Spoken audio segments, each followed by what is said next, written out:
दाम्बुजरेणवः स्वीयानान्तान्निजाचार्यान् प्रणमामि मुहुर्मुहुः। यदनुग्रहतो जन्तुः सर्वदुःखातिगो भवेत् तमहं सर्वदा वन्दे श्रीमद्वल्लभनन्दनम्। अज्ञानतिमिरान्धस्य ज्ञानाञ्जनशलाकया चक्षुरुन्मीलितं येन तस्मै श्रीगुरवे नमः। नमामि हृदये शेषे लीलाक्षीराब्धिशायिनं लक्ष्मीसहस्रलीलाभिः सेव्यमानं कलानिधिं। चतुर्भिश्च चतुर्भिश्च त्रिभिस्तथा षड्भिर्विराजते योऽसौ पंचधारहृदये मम।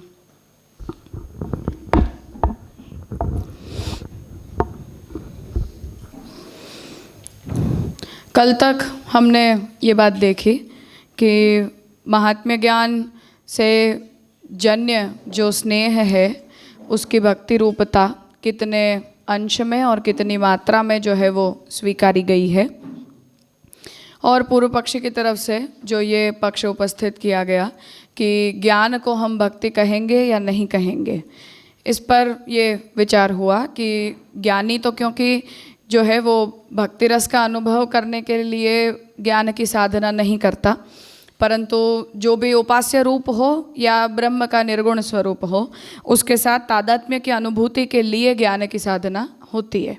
और उस तरह के तादात्म्य की अनुभूति में शांत रस की अनुभूति होती है, भक्ति रस की अनुभूति नहीं होती। इसलिए चांस जरूर हैं कि ज्ञानी कभी भक्त बन जाए, पर ऐसा नियम नहीं है कि हर ज्ञानी भक्त हो ही। इसलिए हम ज्ञान को भक्ति नहीं कह सकते, या हम ज्ञानी को भक्त नहीं कह सकते, या ज्ञानी को होने वाली शांत रस की अनुभूति को हम भक्ति रस की अनुभूति नहीं कह सकते। इतना विचार हमने कल के सेशन में किया था। अब आज आगे देखें तो हाँ,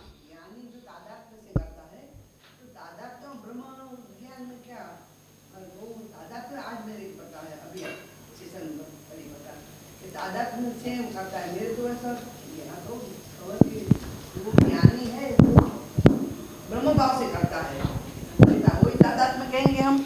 तादात्म्य वो कहेंगे, पर एक व्यक्ति निर्गुण ब्रह्म के साथ ऐक्य की अनुभूति के लिए कुछ करे वो, और शिव या कृष्ण के साथ तादात्म्य की अनुभूति करना चाहे, उन दोनों में तो फर्क है। तो जो संगीत रत्नाकर कह रहे हैं वो ये कह रहे हैं कि कोई व्यक्ति जैसे कृष्ण की आराधना करे और ये चाहे कि मुझे ऐसे सेवकत्व की अनुभूति, दासत्व की अनुभूति, या इंद्रियों के द्वारा कृष्ण सेवा में भक्ति रस की अनुभूति, ये नहीं चाहिए। मुझे ये चाहिए कि कृष्ण के साथ सायुज्य की अनुभूति कैसी होती है। तो हाँ, तो वो तो जो अक्षर ब्रह्म के अंदर तादात्म्य का अनुभव करने वाला ज्ञानी होता है उसके करते ये केस अलग बना। और इस तरह की भक्ति करते हैं मर्यादा मार्गी भक्त। तो जो मर्यादा मार्ग तंत्र प्रोक्त जो भक्ति है उसमें इस प्रकार की मोक्ष की कामना से भक्ति की जाती है। हाँ, तो ब्रह्म में नहीं की जाती है, जो भी अपना उपास्य देव हो उसके साथ तादात्म्य की अनुभूति के लिए किया जाता है।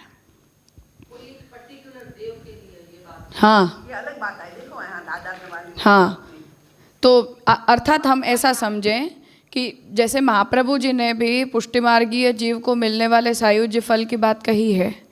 अब लालू भट्ट जी का ये पक्ष है कि वो मर्यादा मार्गियों को मिलने वाला फल है। हर विचारक का ये मत नहीं है, इंस्पाइट के श्यामू काका जी का खुद का भी ये मत नहीं है। मर्यादा मार्गी फल नहीं है ये। हाँ, तो श्यामू काका जी पूरे षोडश ग्रंथ के किसी भी वाक्य को मर्यादा मार्ग परक मानते नहीं हैं कि महाप्रभु जी ने एटलीस्ट अन्य ग्रंथों की रचना हर प्रकार के जीवों के लिए की है। निबंध आदि में वो बात ठीक है कि हम वहाँ तत्तद अधिकार का विचार करें, परंतु जहाँ तक पुष्टि षोडश ग्रंथों की बात है तो वहाँ तक षोडश ग्रंथ की हर पंक्ति केवल और केवल पुष्टिमार्गियों के लिए है। वहाँ महाप्रभु जी ने अन्य किसी के भी लिए कोई निर्णय नहीं दिया है। तो वो सायुज्य का जो फल है उसे भी अभी के लिए हम पुष्टिमार्गीय फल के रूप में मान के चलें तो जैसा तृतीय स्कंद सुबोधिनी में महाप्रभु जी वो पक्ष रख रहे हैं कि कभी हम जैसे जीव हों उन्हें मुक्ति के इतने सारे वर्णनों को पढ़ के अपने मन में ऐसा फैसिनेशन आ जाए कि मुक्ति की अनुभूति कैसी होती होगी, तो ऐसे पुष्टिमार्गीय भक्त को भगवान अपने में सायुज्य फल दे देते हैं कि मैं ही मिलूँगा पर मुझ में तुम्हें सायुज्य मिलेगा, क्योंकि तुम्हें उस प्रकार की मुक्ति का अनुभव करने की इच्छा है। तो उस इच्छा को भगवान ध्यान में ले लेते हैं। तो दासत्व की अनुभूति हमारे अंदर प्रमुख है या भगवान के साथ इस प्रकार के एकत्व की अनुभूति की आकांक्षा हमें ज़्यादा है, इसके अंदर कभी कभी हम डिफ्रेंसिएशन नहीं कर पाते हैं।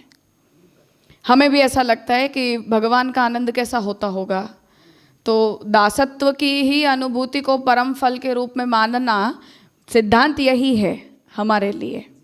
ठीक है, भगवद एकत्व की जो अनुभूति है वो पुष्टिमार्गीय की आकांक्षा नहीं हो सकती है, पर चांस है कि कभी मुक्ति के इतने सारे वर्णनों को पढ़ते पढ़ते हमारे भी मन में ऐसा विचार आ जाए कि जैसे लौकिक फलों की आकांक्षा हो जाती है जीवों को कि भगवान दें या भगवान मुझे पुत्र के रूप में मिल जाए, भगवान जैसा पुत्र क्यों न हो।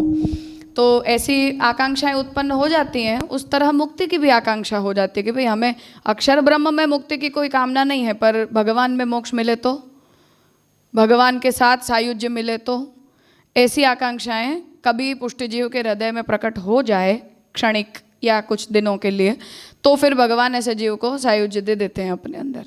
तो ये ऐसे तादात्म्य की अनुभूति है। अब ये जो तादात्म्य की अनुभूति है, ऐसा तादात्म्य का नशा या ऐसे तादात्म्य का अनुभव करने की इतनी प्रबल आकांक्षा हमारे मन में क्यों प्रकट हुई? क्योंकि हमने भगवान के उस रूप का चिंतन ज़्यादा किया या हमने उस रूप के प्रति हमारा मन ज़्यादा आकर्षित हुआ या उस प्रकार के फल की अनुभूति की इच्छा हमारे मन में ज़्यादा हुई, बजाय के कि दासत्व को और सेवा को हम परम फल के रूप में स्वीकार पाएँ। तो ऐसे टेम्परामेंट में कभी कभी चेंजेस हो जाते हैं मनुष्य के। तो भगवाने वही फलम स यथा विर्भवेद भुवि करके महाप्रभु जी ने जो उसे छोड़ दिया है, उस पक्ष के लिए कह रहे हैं कि ऐसे चांसेस जो हैं वो पुष्टि मार्ग में भी हो सकते हैं करके सायुज्य को भी महाप्रभु जी ने पुष्टि मार्गीय फल के रूप में बताया है। फिर सायुज्य के 2 प्रकार एडिशनली आगे बताए गए, वो अलग बात है, पर सायुज्य हमेशा मर्यादा मार्गीय भक्तों का ही फल हो ऐसी बात नहीं है। पुष्टि मार्गियों को भी सायुज्य भगवान दे सकते हैं, एक बात। तो दूसरी बात इसमें ये है कि ऐसी जो स्थिति है ये ब्रह्म का सायुज्य नहीं है, कृष्ण का सायुज्य है, परब्रह्म में होने वाला सायुज्य है। तो संगीत रत्नाकर जो ये बात कह रहे हैं उस पर हम इस पॉइंट पर विरोध कर रहे हैं कि उसका मतलब ये हुआ कि कृष्ण को हम ज्ञान साधना से प्राप्त हुआ मानेंगे, अर्थात कि ज्ञान साधना के द्वारा भी कृष्ण मिल सकते हैं, जिस पर श्याम काका जी आर्ग्यूमेंट कर रहे हैं कि भक्ति के अतिरिक्त किसी साधन से भगवान नहीं मिलते। तो मानो किसी जीव के हृदय में उस प्रकार के सायुज्य का अनुभव करने की आकांक्षा प्रकट हो भी जाए, तब भी उसे भक्ति रस के अंतर्भाव के अंतर्गत ही वो दिया जाएगा। कृष्ण में होने वाली अनुभूति को हम शांत रस कभी भी नहीं कहेंगे, किसी के भी लिए नहीं कहेंगे। वो मर्यादा भक्तों को मिले तब भी नहीं कहेंगे और पुष्टि भक्त को मिले तब भी नहीं कहेंगे। हाँ हाँ, तो श्याम काका जी वो बात डिस्कशन में ला रहे हैं कि एक तो ज्ञानी स्वतंत्र हो गया, जो महाप्रभु जी निबंध में कह रहे हैं कि कभी कभी जिस व्यक्ति ने अपनी साधना ज्ञान मार्ग से शुरू की है वो आकस्मिक भक्त बन गया अपनी अंतिम अवस्था में जाके और उसे भगवान में सायुज्य मिल गया। ये एक केस हुआ सायुज्य प्राप्त करने वाले का। दूसरा केस ये हुआ कि जो मर्यादा भक्त कृष्ण में सायुज्य प्राप्त करने के लिए ही कृष्ण की उपासना करते हैं, पर कृष्ण में परब्रह्म बुद्धि रख के करते हैं, कृष्ण को विभूति या अवतार जान के नहीं करते हैं। दूसरा केस ये बना, पर उनकी आकांक्षा यही है कि मुझे मोक्ष चाहिए पर कृष्ण में चाहिए, किसी और में नहीं चाहिए। ठीक है, तो ये भी भक्ति से प्राप्य माना जाएगा, ज्ञान प्राप्य नहीं माना जाएगा। हाँ, वो बात नहीं है। तो उसने भी भक्ति के द्वारा ही चाहा है, पर उसकी भक्ति शुद्ध निरुपाधिक भक्ति नहीं कहलाएगी, क्योंकि मुक्ति की आकांक्षा तो है ही उसे। पर उतना है कि उसे अक्षर ब्रह्म में नहीं चाहिए, परब्रह्म में चाहिए, और कृष्ण को उसने अवतार रूपेण न जान के परब्रह्म बुद्धि से भजन किया है। तो जो बात महाप्रभु जी शिव आदि की भक्ति के लिए कह रहे हैं कि उनमें जो व्यक्ति परब्रह्म बुद्धि रखता है उसे आधिदैविक रूप की प्राप्ति होती है, और जो उनसे सामान्य फलों की आकांक्षा रखता है उन लोगों को आदि भौतिक रूप से वो देवता फल देते हैं। तो ये डिफरेंस भगवान के स्वरूप में भी बनेगा। और तीसरा केस ऐसे पुष्टि मार्गी का बनेगा कि जिस पुष्टि मार्गी ने किया तो पुष्टि मार्ग का ही सेवन है, परंतु उसके मन में क्षणिक भाव ऐसा प्रकट हो जाता है कि भगवान में मुक्ति हो तो कैसी हो, तो भगवान भी उसे सायुज्य दे देते हैं। हाँ। तो महाप्रभु जी, श्याम काका जी जो आर्ग्यूमेंट कर रहे हैं वो ये है कि मिला तो तीनों को भगवान में सायुज्य, फॉर एग्जाम्पल, है ना, और तीनों को भगवान के साथ तादात्म्य की अनुभूति हुई। या स्पेसिफिकली हम अगर पुष्टि मार्ग की बात करते हैं तो हम ये कहेंगे कि सर्वात्म भाव की अवस्था में भी किसी न किसी प्रकार के तादात्म्य की अनुभूति जीव करता है, या आस्करण राजा की जो स्थिति है उसमें वो भगवान के साथ तादात्म्य की अनुभूति कर रहे हैं, है ना, वो स्थिति है।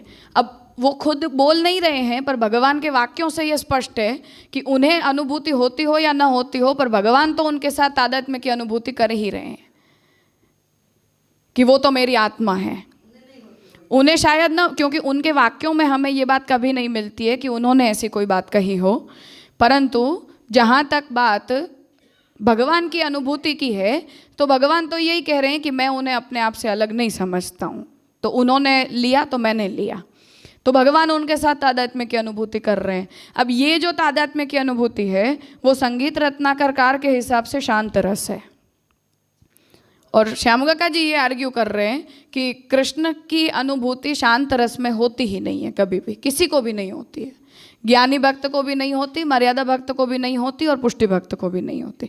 तो कृष्ण जो है वो भक्त्यैक लभ्य है, इसलिए यदि उसे मोक्ष की भी आकांक्षा हो तब भी वो भक्ति के ही अवान्तर फल के रूप में भक्ति के अंतर्गत ही दिया जाएगा, स्वतंत्र रूप से नहीं दिया जाएगा। इसलिए हम उसे शांत रस नहीं कह के भक्ति रस कहते हैं। हाँ, उन्होंने ये बात की कि शांत रस की अनुभूति में उन्होंने भक्ति रस को समाविष्ट कर लिया। हमने अब तक ये किया कि 8 रस से भक्ति स्वतंत्र है, 9। तो संगीत रत्नाकर पूर्व पक्ष में आए कि हम ये समझते हैं कि शांत रस और भक्ति रस एक ही होता है, तो उससे भी हमने उसका भेद बताया कि नहीं, शांत रस और भक्ति रस भी एक दूसरे से अलग होते हैं। हाँ, वहाँ उन्होंने शांत रस में ही भक्ति रस माना है, अभिनव गुप्त ने। राजा, तो इसका मतलब तो ये हुआ कि हमें 1 मिनट के लिए भी कभी सोचना नहीं चाहिए कि हमें ऐसा कोई सायुज्य भक्ति के अंतर्गत भी चाहिए। हाँ, नहीं चाहिए, नहीं चाहिए। नहीं तो अगर ठाकुर जी ने सोच लिया कि चलो मैं भी देख लेता हूँ, तुमने सोच लिया तो अभी मैं भी देख लेता हूँ, तो हमारा तो कितना, क्योंकि मानसी सा परामता तो कृष्ण सेवा सदा करे, तो वो सेवा का जो फल है वो तो चला ही जाएगा ना? चला जाएगा भाई का नहीं हो जाता है, सब आवेश की और माहौल की बात है, सब माहौल की बात है। हाँ, अब आज के समय में हमारे पास ऐसे मोक्षकामी लोग नहीं हैं, पर मानो कोई ऐसे व्यक्ति का हम संग करते हों जो मुक्त्याकांक्षी हो एकदम, तो एक दूसरे के आवेश से ऐसी सब भावनाएं मन में आ जाती हैं। जैसे मधुसूदन सरस्वती को कोई ऐसा महाप्रभु जी का संग मिल गया तो शंकर होते हुए भी कैसा भक्ति मन में चढ़ गई। तो भाई आप इस मार्ग की के नहीं हो जहाँ आप ऐसा बोल दो, मतलब अपने ही आचार्य का द्रोह करते हुए ऐसा बोल दो कि भाई जो कृष्ण को परब्रह्म नहीं जानता उसे तो मैं मूढ़ समझता हूँ। तो भाई ये पंक्ति आपने अपने आचार्य के ऊपर लगा दी, मतलब शंकराचार्य जी के ऊपर गई ये बात, और मधुसूदन सरस्वती खुद शंकराचार्य पद के ऊपर आरूढ़ होके ऐसी बात बोल गए। तो अब उनको अगर ऐसा आवेश हो गया तो हमें भी हो सकता है। तो सब संग की बातें हैं ना, जैसा माहौल मिलता है ऐसे मन में आ जाती है बातें। अब मधुसूदन सरस्वती से पूछेंगे कि आप शांत रस कहोगे या भक्ति रस कहोगे, तो मधुसूदन सरस्वती के वचनों में वो भक्ति रस ही कहलाएगा, उसे वो शांत रस में नहीं लेके जाएंगे। मैं वही कह रही हूँ कि इसलिए ऐसा सब आवेश के कारण, संग के कारण, माहौल के कारण लोगों के मन में ऐसे विचार बन जाते हैं, हमें ऐसा किसी व्यक्ति का संग मिल जाए और निरंतर उस व्यक्ति का हम संग करते रहें, या ऐसे शास्त्रों को हम पढ़ते रहें, तो हमारे भी मन में ऐसी सब आकांक्षाएं उठ जाती हैं।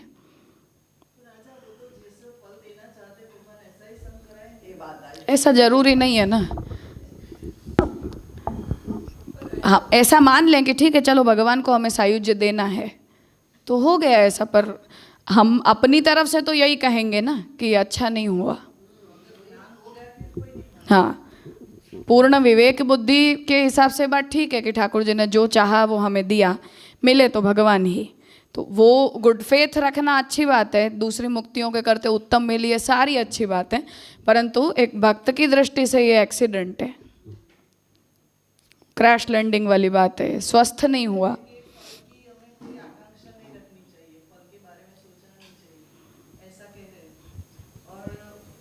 अच्छा ही सोचे कि यही अच्छा ही फल मिले, तो फिर हमको तो ये सोचना पड़ेगा ना कि कौन सा उत्तम है कौन सा मध्यम है, ये भी देखना पड़ेगा फिर तो। इसीलिए हम यही तो कहते हैं कि सेवा हमारी आकांक्षा होनी चाहिए बस। मतलब भगवान जो फल रूप है उसके बारे में हमको नहीं सोचना है कि उसमें जो जितना भी मतलब प्रकार है कि इतने इतने फल, उसमें नहीं सोचना चाहिए, मगर कृष्ण फल मिले वो तो सोचना ही वो चाहिए। तो खैर स्पष्ट ही है, नहीं तो मार्ग में प्रवेश ही कैसे होगा ना व्यक्ति का।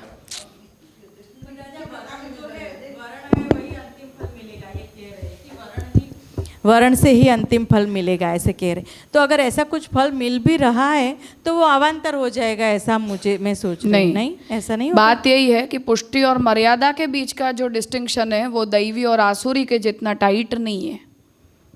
फिर भी ठाकुर जी ने वर्ण अगर पुष्टि में किया है, पुष्टि मैं का वही ही कह फल रही देना हूँ, चाह रहे। मैं वही कह रही हूँ कि फिर हमने सायुज्य को सेवा फल में पुष्टि मार्गीय फल के रूप में क्यों कहा। अब लालू भट्ट जी ने उसे मर्यादा कहा है, पर हर टीकाकार का ये मत नहीं है, और स्पेसिफिकली श्यामू काका जी का तो बिल्कुल ही नहीं है कि सेवा फल का एक भी फल मर्यादा मार्ग परक है ही नहीं, वो शुद्ध पुष्टि का ही फल है। मर्यादा मिश्र हम मान ले वो एक अलग बात है, पर वो शुद्ध मर्यादा मार्ग का फल है ही नहीं। अलौकिक सामर्थ्य की कंटिन्यूटी, तनुनवत्व। हाँ, शरीर नया मिल जाएगा बस, बाकी जो यहाँ था वो वहाँ है। तो अलौकिक सामर्थ्य को जीवन मुक्ति और विदेह मुक्ति के बीच में बांटा ही नहीं है। अलौकिक सामर्थ्य हुआ फिर वो ऐसे की ऐसे कंटिन्यू चलेगा।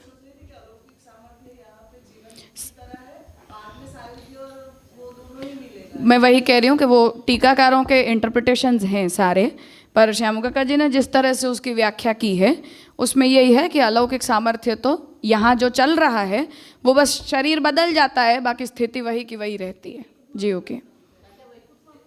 हाँ,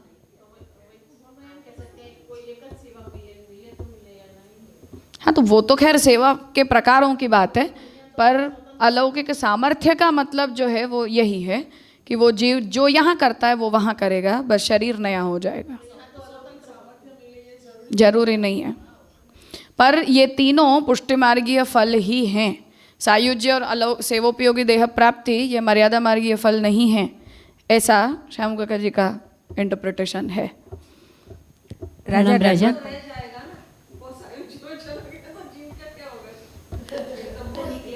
विवेकस्तु हरि सर्वम निजेच्छातः करिष्यति, भगवान है वही फलम, बस इतना तो हम चल के मान के चले। इनमें कितने प्रकार है, कृष्ण मिले इसमें कितने कितने प्रकार हैं, तो वो वहाँ फंस जाए ना हम।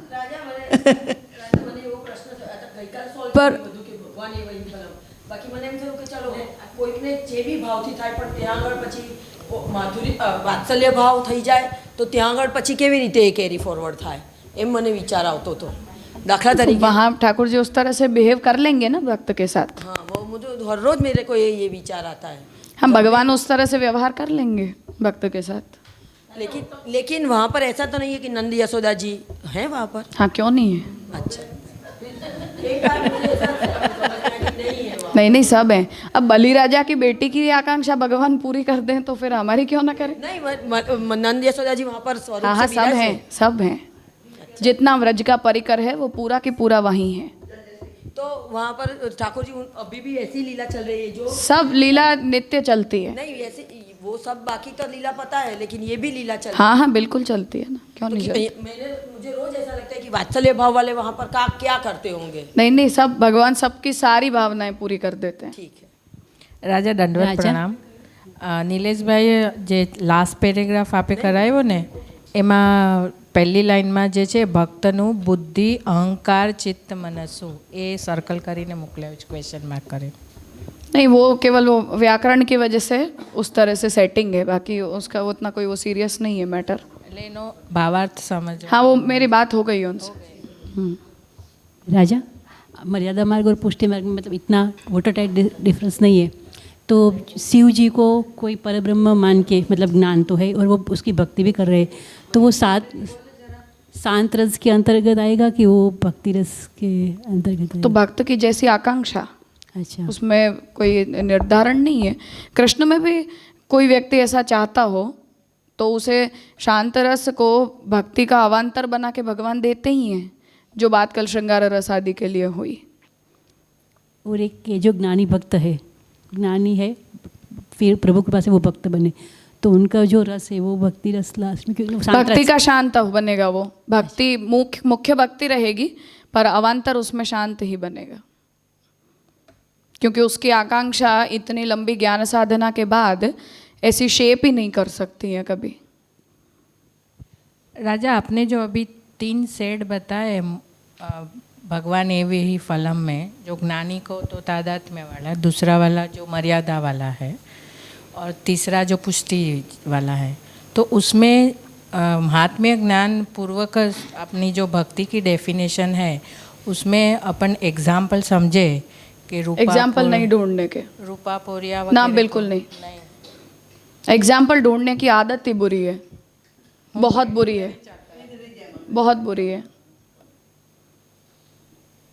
क्योंकि फल का विषय ऐसा है कि जो भगवान और भक्त का बहुत पर्सनल मैटर है, जिसमें कोई इंटरफियर नहीं कर सकता है. हमारी तो खैर कोई औकात ही नहीं है, पर और भी कोई इंटरफियर नहीं कर सकता है.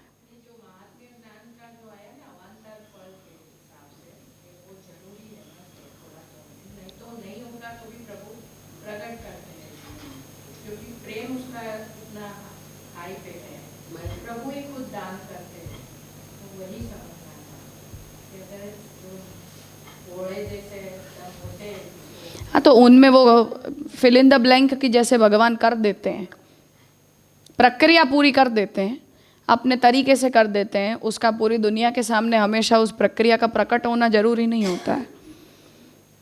जैसे ब्रजभक्तों को थोड़ी पता चला था कि भगवान ने पूतना मार के हमारी अविद्या दूर कर दी. ये तो महाप्रभु जी सुबोधनी में हमें समझा रहे हैं कि भगवान ने ऐसा किया, पर उन्हें खुद थोड़ी समझ में आया था.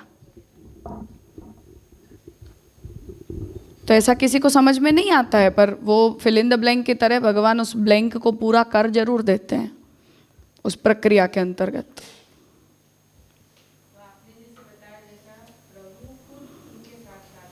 हाँ, हमेशा जरूरी नहीं है ऐसा कि उसे पता चलता ही हो. वो एक फिर से मैं ये बात कहती हूँ कि ऐसी जो स्टेट ऑफ माइंड होती है उसकी हम जैसे स्वस्थ लोग कल्पना ही नहीं कर सकते हैं. नहीं कर सकते कि वो व्यक्ति कैसा अनुभव करता है, नहीं कर सकते हैं हम. जैसे आप कभी ये बात सोच सकते हो कि डिप्रेशन वाला व्यक्ति कैसी अनुभूति करता है, जिसे एंग्जाइटी फील होती है वो कैसा अनुभव करता है, जिसे पैनिक स्ट्रोक्स आते हैं वो कैसा अनुभव करता है. हम नहीं कर सकते. जो मनोवैज्ञानिक लोग इस पर पढ़ाई करते हैं उन्हें भी नहीं समझ में आता है कि ये कैसे होता है. व्यक्ति एकदम स्वस्थ दिखता है, पर हम उसे देख के समझ नहीं पाते हैं कि उसकी मनोदशा क्या चल रही है. देखने पर वो हमारे जैसा नॉर्मल ही चलता है, पर उसकी मनोदशा कुछ और ही प्रकार से चल रही होती है. तो फल की अवस्था ऐसी है कि वो भगवान ही जानते हैं कि उसकी मनोदशा क्या है, बाकी उसे देख के हम इन सब चीज़ों का अंदाजा नहीं लगा सकते हैं. बाकी जो विभाव यहाँ बताए गए हैं उनसे किसी को पता चल जाए तो चल जाए, ना चले तो ना चले. अश्रुपात होना या अचानक से नाचने गाने लग जाना, अपनी धुन में रहना, तो सब लोग वो जैसे कहते हैं ना कि भक्त देखने पर तो समाज, स्वस्थ समाज को पागल लगता है. तो ऐसे सब विभाव कभी कभी किसी भक्तों में प्रकट होते हैं, हर भक्त की थोड़ी कोई ऐसी स्थिति बनती है। तो वो स्टेट ऑफ माइंड ही ऐसा है कि वो भगवान ही उसका नियमन कर सकते हैं, उस बारे में कुछ बोला नहीं जा सकता है। जो भी एग्जाम्पल्स से हमें जितनी बातें समझ में आती हैं वहाँ वहाँ उसका ऐसा हम इंटरप्रिटेशन कर सकते हैं, पर वो इंटरप्रिटेशन सच्चा ही है उसकी भी कोई गारंटी नहीं है। बस ऐसा होता है, इतना हमें पता है। पर्सनल है, बिल्कुल 100% पर्सनल है। अब अलौकिक सामर्थ्य की कोई एक प्रकार थोड़ी है। इसीलिए जैसे श्यामू काका जी ने यहाँ जो व्याख्यात किया, अलौकिक सामर्थ्य मतलब क्या? भगवत साक्षात्कार की योग्यता। अभी भगवत साक्षात्कार की योग्यता के हजारों प्रकार हैं, एक प्रकार थोड़ी है। अब जो वो वार्ता में आता है कि ठाकुर जी बाजार ठेले वाला जाता है, उसको आवाज़ देते हैं कि रुक जा मेरी माँ को शाक लेना है अभी। अब साक्षात्कार का तो ये भी प्रकार है, आवाज़ तो उसके कान में ठाकुर जी की ही गई है, पर उसे लगता है कि तुम्हारे घर में कोई छोटा बच्चा है जो मुझे ऐसे आवाज़ देता है, पर मैंने आज तक उसे कभी देखा नहीं, दिखता कभी भी नहीं है, पर उसकी आवाज़ मुझे सुनाई देती है। अब उसके लिए फल है ये, ठाकुर जी की आवाज़ सुनना, चाहे जो कोई बुद्धि से सुनी हो, पर आवाज़ तो ठाकुर जी दे रहे हैं। उस जीव का कुछ उत्तमाधिकार होगा तब जाके ठाकुर जी ऐसी आवाज़ देते हैं। अब ये भी साक्षात्कार का प्रकार है। ये तो कभी सोचा ही नहीं था ठेले वाला हो सुन गया तो राजा। ठाकुर जी उसी को आवाज़ देके तो बोलते हैं मेरी माँ को शाक लेना है, तू अभी चले मत जाना। तो राजा ऐसा कभी अनुभव नहीं किया, पर अब वो आवाज तो ठाकुर जी दे रहे हैं, उसे नहीं, उसे ये लग रहा है कि हाँ तुम्हारे घर का कोई बच्चा आवाज देता है, तो हमारी पढ़ाई पर में क्या वो है? शब्द तो प्रभु के शब्द उसके कान में पड़ते हैं कि नहीं पड़ते हैं? पढ़ते हैं, कान में उसके शब्द तो ठाकुर जी के पढ़ रहे हैं, उसे समझ में नहीं आ रहा है, ये एक अलग प्रकार है। कैसे पढ़ पर रहे हैं? उस जीव का कुछ वार्ता उत्तमाधिकार है जो ठाकुर जी उसे आवाज दे के रोक रहे हैं। वो भक्त का तो विशेष अधिकार है, पर वो ठेले वाले का भी अधिकार है। ऐसी आवाज हमें सुनाई दे दे तो मैं ही इतने साक्षात्कार में खुश हो जाऊं, बहुत हो गया अपने लिए। मैं वही तो कह रही हूँ कि इतनी एक आवाज हमें सुनने मिल जाए तो हमें इतने साक्षात्कार के संतोष हो जाएगा कि इससे ज्यादा अधिकार तो हमारा ही नहीं है। पर बात यह है कि ये भी साक्षात्कार है। तो भगवत साक्षात्कार को अलौकिक सामर्थ्य कहना ये कोई एक प्रक्रिया थोड़ी है, इसमें हजारों प्रक्रियाएं होती हैं। तो महाप्रभु जी ने उसे इसीलिए छोड़ दिया है, जिसे भगवान जैसा साक्षात्कार करवाएं उसे हम अलौकिक सामर्थ्य का फल कह देंगे। पर ये तो पर्सनल हो गया ना मैटर, तो पर्सनल मैटर हो गया, ये तो स्वतंत्र हो गया ना। तो उसमें हम अलौकिक सामर्थ्य की परिभाषा कैसे करेंगे? इतना ही तो हम कहेंगे कि जैसा जिससे ठाकुर जी का साक्षात्कार हो। तो तुम्हारे श्रवणेंद्रिय की अधिकारिता उत्तम नहीं है जो ठाकुर जी की आवाज़ कान में पड़ गई। ठाकुर जी ने आवाज़ दी, तुम्हारे कानों में प्रभु के शब्द गए, तो इससे उत्तम अधिकार किसी और जीव का क्या ही होगा। तो भाई ठेले वाले को भी ठाकुर जी आवाज़ दे रहे हैं। अभी तुम भक्त के घर बेचने जा रहे हो, उससे ठाकुर जी ने तुम्हारा उत्कर्ष मान लिया हो, ठाकुर जी आरोग रहे हैं, तुम्हारा खरीदा हुआ। भावना की बात है ये। तो साक्षात्कार का कोई एक प्रकार नहीं हो सकता है, उसे इस तरह से हम समाहित भी नहीं कर सकते, उसे हमें खुला ही छोड़ देना पड़ता है, जैसे जैसा हो जाए।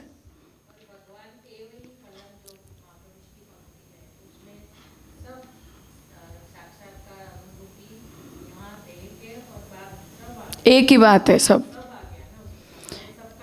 क्योंकि अभी अगर हमारी भगवत साक्षात्कार योग्यता बनी, उसका मतलब है कि इंद्रियों की अप्राकृतता तो हो ही गई। जो भी इंद्रियां हैं वो अप्राकृत हैं, तभी तो भगवत साक्षात्कार की योग्यता उसमें आ रही है। तो अप्राकृत हो गई, फिर तुम प्राकृत रहे ही कहाँ कि जो तुम अब जीवन मुक्ति और विदेह मुक्ति का फर्क करोगे। कोई भी तरह से हो जाए, कोई भी तरह से हो जाए, स्वप्न में हो जाए तो स्वप्न में हो जाए, जिसे जैसे हो जाए, किसी भी तरह से हो जाए, कोई भी तरह से भगवत साक्षात्कार हो। कभी क्षणिक होता है तब भी वो प्रकार तो फल का है ही, और निरंतर बना रहे तो वो पूर्ण फल है। पर अनुभूति अनुभूति है, हो जाते हैं ना ठाकुर जी के साक्षात्कार, लोगों को होते हैं स्वप्न में।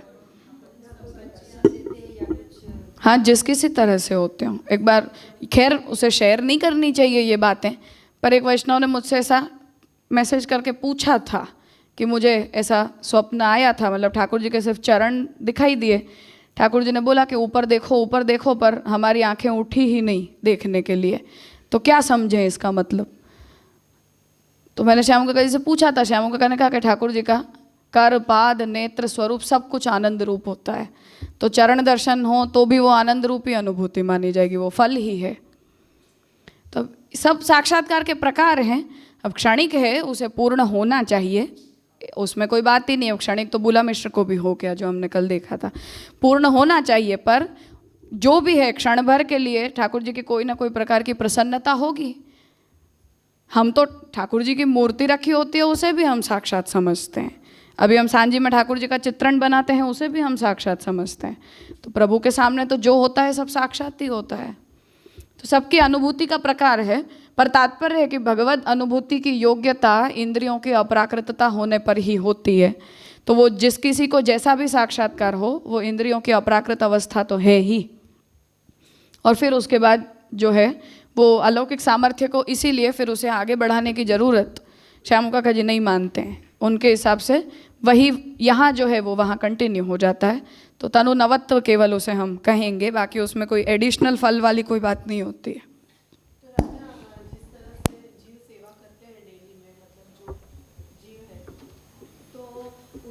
कभी कभार उनको ऐसा फीलिंग होता है ना कि जो कभी श्रृंगार दे तो फिर ठाकुर जी एकदम मतलब उसका एक अलग से एक्सप्रेशंस भी मतलब पता चलता है। हाँ, तो वो अनुभव कहेंगे, हम क्यों नहीं कहेंगे। कभी कभार हाँ, तो वो आदि भौतिक रूप से भगवान हमें रिस्पॉन्ड कर रहे हैं, तो करते हैं, क्यों नहीं करते हैं। हाँ बिल्कुल बिल्कुल। हाँ, क्षणिक है, उसे पूर्ण बनना चाहिए, पर वो हमारे अंदर एक प्रकार के रस को शुरू तो करता है, डेवलप तो करता ही है। हाँ हाँ, क्यों नहीं होता है। प्रभु जी ने कहा है ना कि अंतिम जन्म वालों की ये स्थिति होती है। तो जो उनकी स्थिति जिनकी वो नहीं है, उनका तो अभी कैरी फॉरवर्ड होगा ना जन्म। हाँ, अगर कुछ ऐसे अंतराय बन गए, कोई शायद ये हमारा अंतिम जन्म ना भी हो, अर्थात भगवान इसी जन्म में मैं फल ना देना चाहते हूँ।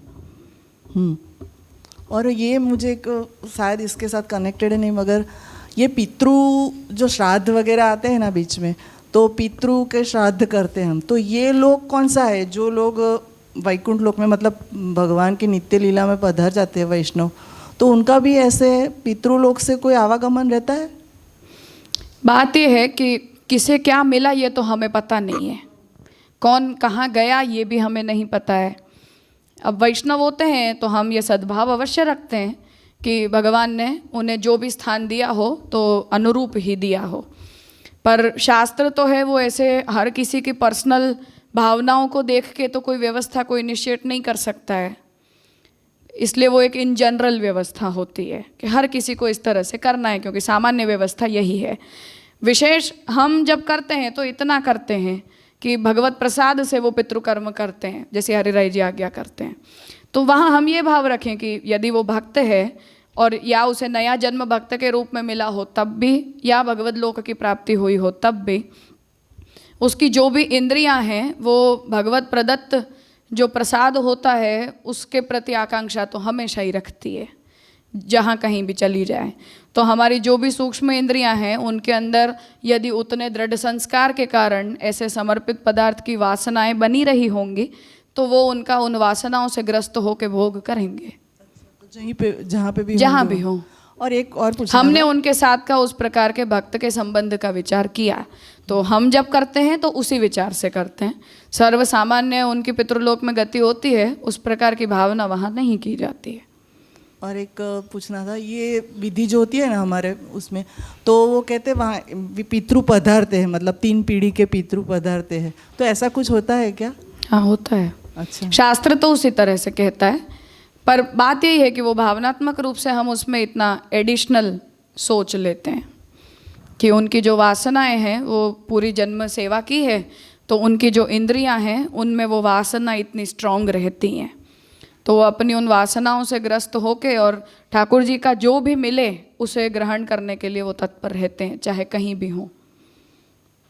जी। हाँ, तो वो तो पितृलोक में ही गति होती है हर किसी की। फिर पितृलोक से हम जब पितृकर्म आदि सब संपन्न करते हैं, फिर वो अपने अपने यथास्थान उनकी गति होती है। अगर वो कर्म ना किए जाएं तो उनका अधःपतन हो जाता है।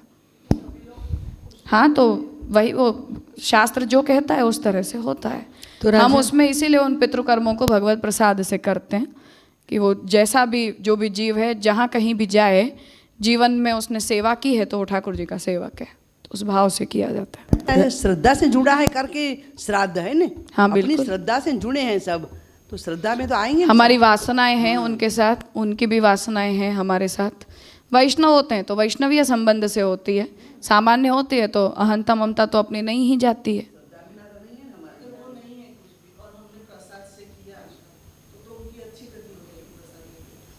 तो वो तो यहाँ पूरा जीवन प्रसाद लिया है तो ऐसे ही हो जानी चाहिए। मरने के बाद करने से क्या हो रहा है? कुछ नहीं होता है उस ये सब हमारी कोई भी अपने बड़ों के लिए ऐसा नहीं सोचता है कि उनके नरक गति हुई होगी, पर कोई पूरा जीवन पाप करके मरा है तो नरक में ही जाएगा, ये व्यवस्थागत तो हमें पता ही है। पर मृत्यु जो है वो इतना सेंसिटिव विषय है कि उसमें हम हर किसी की अपनी अपने बड़ों के साथ अपनी भावनाएं होती हैं, तो हम वहाँ यही भाव रखते हैं कि जो भी हो ठाकुर जी ने उन्हें यथास्थान अच्छा दिया हो, तो वो अपनी अहंता ममता के संबंध से हम उनमें सद्भाव रख के और उस प्रकार का व्यवहार करते हैं। और वैष्णव है तो स्पष्ट ही है कि बहुत ज़्यादा कोई बड़ा अंतराय देने योग्य उसने काम न किया हो तो चाहे वैकुंठ में न भी जाए तब भी उसे नया जन्म तो उत्तम वैष्णव परिवार में ही मिलेगा। प्रभु उसे ऐसा ही माहौल देंगे, ऐसी ही भक्ति प्रदान करेंगे। तो उनके साथ हमारी जो वासनाएं जुड़ी हैं उनके लिए ये किया जाता है। वो वासनाएं प्रबल हों यदि, तो जीव की इंद्रियों में वो वासनाएं हमेशा भगवत प्रदत्त पदार्थों के प्रति आकर्षित होती ही होती है, चाहे वो कहीं भी रहे। तो राजा वो 84 लाख योनि में पुष्टि जीव को नहीं जाना है, ऐसा कोई नियम नहीं है। हम जाएं तो भी हमें क्या समस्या है, आनंद से जाए ना। वैकुंठ में जाने की हमें थोड़ी कोई जल्दी हो रही है। पर फिर हम यहाँ से मृत्यु लोक छोड़ के गए तो फिर वो उसमें लिखा है ना ऐसे गरुड़ पुराण में कि सारी योनियाँ जैसे मच्छर है, कीड़ी है, ये तो सब पाप किए होंगे तो जाना ही पड़ेगा ना। पुष्टि जीव है तो भी अच्छा, वो तो अत्रापि वेद निंदायाम करके महाप्रभु जी ने उसे स्पष्ट किया ही है कि शास्त्र विरुद्ध कोई भी कृत्य करोगे तो भक्त है करके भगवान नरक गति नहीं करते, पर हीन योनियों में जन्म होके और अंतराय तो होता ही होता है। सेवा स्मरण में कोई किस चीज़ का आपने अभी बताया कि रह गया है तो उसके वो वैष्णव घर भी मिल सकता है वापस, सब चांस खुले हैं। हमने अपने जीवन में भक्ति मार्गीय संस्कार कितने स्ट्रॉन्ग रखे हैं और लौकिक संस्कार कितने स्ट्रॉन्ग रखे हैं उसके ऊपर ये सब निर्भर करता है। राजा इसमें जो पितृ का बताया उसमें ऐसा ही है कि जिनको पुत्र हो वही कर सकते, मतलब 100% ऐसा उसमें क्या डिफरेंस, खून तो एक ही रहता है। ऐसा नहीं होता है, योनिगत दोष है वो। स्त्री का जो जन्म है वो शास्त्र के हिसाब से अधम योनि है, पाप के फल से मिलती है। लेकिन जो लोग वैकुंठ में गए हैं उनको श्राद्ध का प्रसाद लेने की क्या जरूरत है, वो तो भगवान के सामने है। पर तुम्हारा सेव्य तो भगवान, तो हमारे घर में, हमारा घर वैकुंठ नहीं है तो वो वासना से हाँ, क्यों नहीं। हमारा घर वैकुंठ है, हमारे ठाकुर जी हमारे घर में विराजते हैं, तो हमारा घर वैकुंठ से कम थोड़ी है। तो मेरा सेव्य है ऐसी आकांक्षा तो व्यक्ति कहाँ कहीं चला जाए उसे रहेगी ही ना। मेरे ठाकुर जी हैं ऐसा तो होता ही है। हम भी अपने ठाकुर जी के सामने उनको रोज याद करते हैं।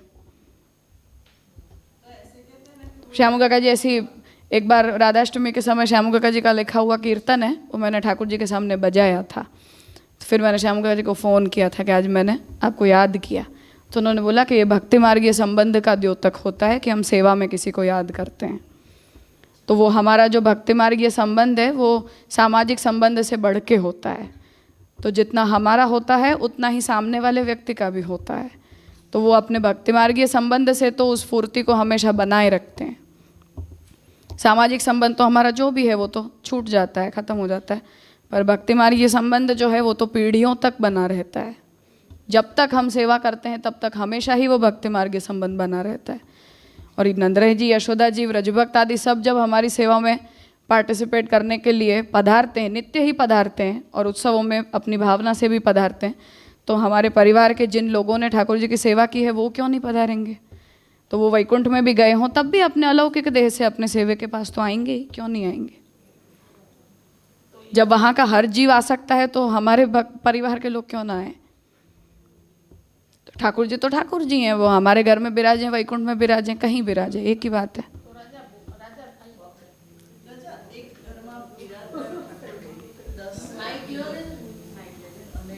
બધા સેવા બધા એક જ સ્વરૂપની સેવા કરતા હોય, પણ ભાવાત્મક સ્વરૂપ તો બધાનું અલગ અલગ હોય ને, કે એક જ હોય? एक होना एक ही चाहिए, હા, પણ એવું तो બધા होना एक ही चाहिए। मैं इतना ही कहती हूँ, किसे क्या होता है वो उसकी समस्या है, पर होना यही चाहिए। सेव्य तो जो है उनमें एकवत भाव ही होना चाहिए हर किसी का। तो भाव तो कैसे, भाव तो अंदर होता है तो कैसे पता चलेगा कि दूसरे का कैसा है? अपना क्या है वो हमें पता होना चाहिए। अपना तो पता दूसरे होता का तो है। जिसे जो रखना है वो रखे, हर किसी का ठेका हम कहाँ लें, पर हमें अपना भाव स्पष्ट होना चाहिए। ठीक है। और ये माइक वाला जो इश्यू है, बिना डिस्टरबेंस के अगर मैनेज हो सकता है तो करो, नहीं होता है तो उसे छोड़ दो, क्लास को परेशान मत करो। ऑफलाइन ऑफलाइन है और ऑनलाइन ऑनलाइन है, इसका भेद हमेशा समझ के रखो। हाँ, जो भी हो, जिसे भी हो, क्लास को डिस्टर्ब किए बिना अगर आप लोग दूसरों का विचार करके और कर सकते हो तो करो, बीच बीच में उस तरह का डिस्टर्बेंस क्रिएट मत करो। हो सके तो ठीक है, नहीं हो सके तो कुछ नहीं। ठीक है। तो कल तक हमने ये बात देखी कि इस प्रकार की जो अनुभूतियाँ हैं, उन अनुभूतियों को हमें शांत रस के अंदर डाल देना चाहिए, तादात्म्य अनुभूति को। पर कृष्ण के अंदर अगर वो अनुभूति हो रही है तब भी वो भक्ति रस का अवान्तर ही होगा। स्वतंत्र शांत रस हम उसे फिर भी नहीं कहेंगे, किसी के भी लिए नहीं कहेंगे, क्योंकि कृष्ण जो है वो उनके द्वारा प्राप्य कभी हो नहीं सकते। तो भक्ति से ही प्राप्य है, ये सिद्धांत है।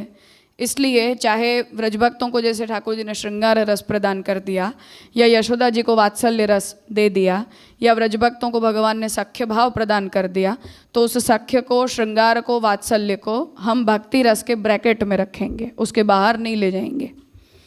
तो उसी तरह किसी को भगवान में इस प्रकार के तादात्म्य की अनुभूति हो, या इस तरह के शांत रस का अनुभव करने की यदि उसे अपेक्षा हो, तब भी हमें उसे भक्ति रस के ब्रैकेट में ही डालना पड़ेगा। स्वतंत्र शांत रस की अनुभूति कृष्ण में नहीं हो सकती है। ठीक है। तो इतना विषय हमने कल तक देखा था। और महात्म्य ज्ञान की जो अपेक्षा है वो भक्ति पूर्ण रूप से पल्लवित नहीं हो जाती तब तक हमें होती ही होती है। तो जितनी भी हमारी रति हैं वो रति का आधार परमात्मा ही होना चाहिए। और जब वो भक्ति पूर्णतः पल्लवित हो जाए, जिसे हम सर्वात्म भाव कहते हैं, उस अवस्था में जाके वो रति तादात्म्य बुद्धि से सर्वत्र लगे तो वो दोष रूपा नहीं बनती है। परंतु भक्ति के पूर्ण रूप से पल्लवित होने तक तो जो है वो रति का आधार केवल भगवान होने चाहिए और कोई नहीं होना चाहिए। अब यहाँ फिर से पूर्व पक्षी जो है वो प्रश्न उपस्थित कर रहा है कि ननु महाभूत भक्ते है ज्ञान विशेष रूपता, कि ठीक है हम मान लें आपकी बात कि भक्ति को हम ज्ञान का कोई विशेष प्रकार नहीं मानेंगे, अर्थात ज्ञान के एक प्रकार विशेष के रूप में हम भक्ति को न कहें। ठीक है, मान लेते हैं इस बात को। जीवात्मनः प्रति स्वरूप प्राकट्यंतु भगवतो यथा, जीवात्मा के प्रति भगवान के स्वरूप का प्राकट्य जैसे तदुन्निशा रूप वर्णा पर पर्याय प्रसाद प्रयुक्तम, उन्निशा मतलब उसकी इच्छा। तो भगवान जो हैं उनकी इच्छा के अनुसार वर्ण के अपर पर्याय के प्रसाद के रूप में ही हम भगवत प्राकट्य मानते हैं। प्रोसीजर को श्याम काका जी दोहराना नहीं चाह रहे हैं फिर से, इसलिए शब्द से उसे समझा दिया है। तो भगवान इच्छा करते हैं, उसका वर्ण करते हैं, अपनी आत्मरति का भाग उसे देते हैं, उस आत्मरति को हम भगवान में लगाते हैं, फिर हम प्रेम सेवा करते हैं, फिर प्रसन्न होकर भगवान का प्राकट्य होता है। तो ये पूरी प्रोसीजर इसमें टू बी अंडरस्टूड है। तो भगवान जीवात्मा के प्रति भगवान के स्वरूप का जो प्राकट्य है वो जीवात्मा की भगवान की इच्छा रूप वर्ण के अपर पर्याय मतलब दूसरा सिनोनिम। अपर पर्याय मतलब इसी शब्द को दूसरे सिनोनिम के अर्थ में हम समझें तो अपर पर्याय मतलब दूसरे सिनोनिम अर्थात आत्मरति। तो आत्मरति का प्रसाद ही हम भगवत प्राकट्य कहते हैं, जीवात्मा के प्रति भगवान के स्वरूप का प्राकट्य। तथा भक्ति द्वारकम, उसी प्रकार से भक्ति के द्वारा दिव्य लोक प्रापण पूर्वकम, भक्ति के द्वारा दिव्य लोकों की प्राप्ति पूर्वक भगवत दर्शनम अपि भगवत प्रसाद हेतुकमेव। उसी तरह हमें मानो यहाँ साक्षात्कार भगवान का नहीं हुआ और वैकुंठ में जाने के बाद ही हुआ, हमने पूरा जीवन जी लिया, हमारी मृत्यु हो गई, फिर हमारी जीवात्मा को वैकुंठ मिला और वहीं हमें भगवान का साक्षात्कार हुआ, पृथ्वी लोक के ऊपर हुआ ही नहीं, तब भी हम उसे भगवान का प्रसाद ही कहेंगे, ठीक है, उसे भी हम फल ही कहेंगे। तथा च उपलभ्यते श्रुत्यादिषु, ये बात अर्थात पूर्व पक्षी ये कहना चाह रहा है कि आप ये कहते हो कि प्रेम सेवा के द्वारा हमें भगवत साक्षात्कार मिलता है, उसे हम फल कहते हैं, जो हमें यहीं मिल जाता है, अपने घर में ही, अपनी सेवा में ही। उसी प्रकार मानो किसी को पृथ्वीलोक के ऊपर भगवत साक्षात्कार नहीं हुआ, मृत्यु के बाद दिव्यलोक प्राप्त करने के बाद भगवत साक्षात्कार हुआ, तो भी उसे कहेंगे तो हम फल ही, ठीक है। तो तब भगवत प्रसाद हेतुकमेव, तो वहाँ जाके भगवान का साक्षात्कार हुआ, वो भी तो भगवान के प्रसाद का हेतु ही माना जाएगा। तथा च उपलभ्यते श्रुत्यादिषु, ये बात श्रुति में समझाई गई है, अपने पक्ष को बताने के लिए पूर्व पक्षी यहाँ प्रमाण वचन दे रहा है कि यमेवैष वृणुते तेन लभ्यः, भगवान जिसका वर्ण करते हैं वही उसे प्राप्त कर पाता है। तस्यैष आत्मा विवृणुते तनुम स्वाम, तो उस जीव का वर्ण भगवान अपनी प्राप्ति के लिए खुद करते हैं। एष ह्येव एनम साधु कर्म कारयति, भगवान ही जब किसी जीव को उत्तम फल देना चाहते हैं तो उसके द्वारा अच्छे कर्म भगवान करवाते हैं। तम यम एभ्यो लोकेभ्यः ऊर्ध्वमुन्निशीते, फिर भगवान उनसे उत्तम कर्म करवाते हैं, इसलिए ऐसे साधु पुरुष को फिर भगवान अपने साथ उत्तम लोकों में ले जाते हैं या उसे उत्तम लोक प्रदान करते हैं। एषा उ एव एनम असाधु कर्म कारयति तम यम अधो निनीशते, तो वही भगवान जो हैं वो जब किसी जीव को बुरे फलों की प्राप्ति करवाना चाहते हों तो उसी के द्वारा भगवान बुरे कर्म करवाते हैं। अणोः अणीयान महतो महीयान आत्मा गुहायाम निहितोस्य जंतोः तमक्रतुम पश्यति वीतशोको धातुः प्रसादात् महिमानमीशम। तो श्रुति फिर से इस बात को कहती है कि भगवान अणु से अणु होते हैं, बड़े से भगवान बड़े होते हैं, हमारी आत्मा के अंदर विराज कर भगवान ही जो हैं वो इन सभी जीवों की कृतियों को देखते हैं, इसलिए हम जो भी सुख दुख आदि करते हैं उन सबको हमें त्याग के वो आत्मा जैसे साक्षी भाव से रहती है उस तरह साक्षी भाव से रहना चाहिए, हाँ, अंतर्यामी रूप से। भक्त्या माम अभिजानाति यावन यह च अस्मि तत्वतः ततो माम तत्वतो ज्ञात्वा विशते तद अनंतरम, तो भक्ति के द्वारा जो जीव भगवान को तत्व के रूप में जान पाता है और तत्व के रूप में भगवान के स्वरूप का ज्ञान प्राप्त करने के बाद सर्व कर्माण्यपि सदा कुर्वाणो मद व्यपाश्रयो मत प्रसादाद अवाप्नोति शाश्वतम पदम अव्ययम, तो जो जीव भगवान को मूल तत्व के रूप में जान के सभी कर्मों को करते हुए भी उन कर्मों को भगवद आश्रित होकर करते रहते हैं तो वो जीव भगवान की कृपा से शाश्वत पद को अवश्य ही प्राप्त करते हैं। ये भगवान ने साधन और फल की व्यवस्था बताई। तो पूर्व पक्षी ने जिन वचनों का यहाँ संग्रह किया वो ऐसे हैं कि साधन की व्यवस्था बताई और फिर उत्तम फल को वो प्राप्त करते हैं या शाश्वत पद को प्राप्त करते हैं, इस प्रकार से उसके फल का विधान किया। इत्येवम आदिषु, तो इसका मतलब है कि मृत्यु के बाद भी जो भी भगवत साक्षात्कार हुआ उसे भी हम भगवत प्रसाद युक्त फल के रूप में समझें।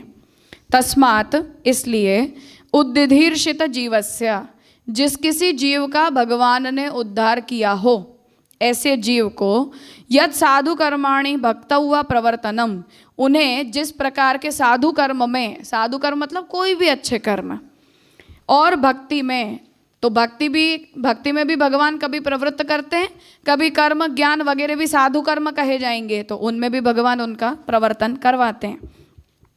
तो भक्त हुआ प्रवर्तनम तदपि भगवन्निष्ठ जीवोद्धार प्रयत्न रूपम इति स्वीकरणीयम। तो कोई भी साधु कर्म में, चाहे भक्ति में, जहाँ कहीं भी भगवान ने अपनी इच्छा से उस जीव को प्रवर्तित किया, उसे भी हमें भगवन्निष्ठ जीव के उद्धार करने के प्रयत्न के रूप में समझना चाहिए। अर्थात कि जीव को जो भी साधन भगवान ने उपलब्ध करवाया, उत्तम साधन, वो हर उत्तम साधन को हमें भगवत कृपा से प्राप्त साधन के रूप में स्वीकारना चाहिए। और उससे जिस जीव को जो भी फल मिला, चाहे मुक्ति मिली, चाहे भगवान मिले, चाहे स्वर्ग आदि लोक मिले, उन सब को भी हमें भगवत प्रदत्त फल के रूप में ही स्वीकारना चाहिए। ऐसा पूर्व पक्षी प्रपोज कर रहा है। राजा, मेरे को ये समझना है कि यहाँ कहें अणो अणियान, तो ये अंतर्यामी रूप हम समझे, अणियान नहीं, ये समझाओ न पूरी बुक।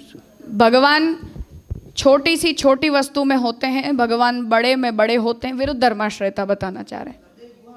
और फिर वो भगवान इतने छोटे बन के और हमारी हृदय गुहा के अंदर विराजते हैं, हमारे सभी कर्मों का निरीक्षण करते हैं और हमें ही हर कर्म के लिए वही अंतर्यामी प्रेरित करता है। इसलिए जो बुद्धिमान पुरुष हो, तत्वज्ञाता हो, उसे अपने कर्म में किसी प्रकार के सुख और दुख की अपेक्षा नहीं रख के भगवान जैसा करवा रहे हैं ऐसा मैं कर रहा हूँ, ऐसा भाव रखना चाहिए। जो हृदय गुहा में है वो अंतर्यामी कहेंगे। हाँ जी, पूर्व पक्षी चल रहा है। तो पूर्व पक्षी का यहाँ तक ये प्रपोजल हुआ कि श्रुति वचन से ये समझ में आता है कि हर प्रकार के साधन में जीव की प्रवृत्ति भगवान की इच्छा से ही होती है और उस साधन से मिलने वाला फल भगवान ही अपनी इच्छा से देते हैं। इसलिए हम केवल भक्ति के लिए ऐसा ना कहें कि यही एक साधन भगवान की कृपा से मिलता है। हर साधन भगवान की इच्छा से मिलता है और हर फल भगवान की इच्छा से मिलता है।